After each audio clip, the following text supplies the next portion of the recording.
Orang yang istimewa adalah orang yang taat kepada Allah dan mau mentaati segala apa yang Allah perintahkan. Kita review sedikit dari surah Al-An'am ayat 32. Gaklah dunia ini diciptakan kecuali hanya sebagai permainan dan senda gurau belaka.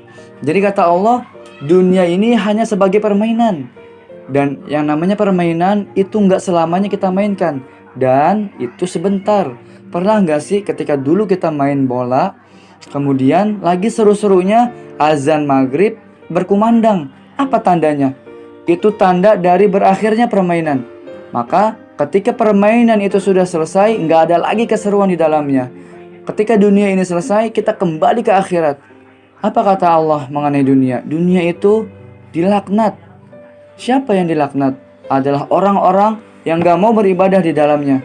Dan Nabi SAW bersabda dari Abu Hurairah, dunia itu dilaknat dan apa yang ada di dalamnya kecuali 4, yaitu orang yang berzikir kepada Allah Subhanahu wa taala, orang yang berilmu, orang yang menuntut ilmu, dan orang yang beribadah kepada Allah di dalamnya.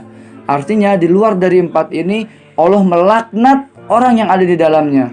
Dan bagaimana agar kita hidup di dunia tapi nggak dilaknat oleh pencipta kita? Ya tadi, kita harus beribadah kepada Allah.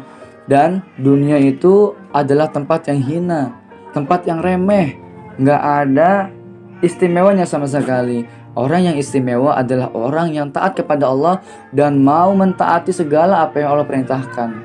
Kenapa kita bangga hidup di dunia? Kenapa kita begitu cinta dengan dunia? Padahal yang kita dapat hanya setetes dari air yang begitu banyak jadi dalam lautan.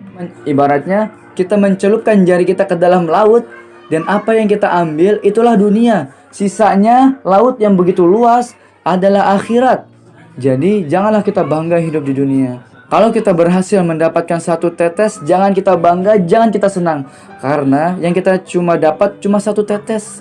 Dan kalau kita nggak dapat tetesan itu, janganlah kita sedih, janganlah kita galau, karena yang nggak kita dapat cuma satu tetes.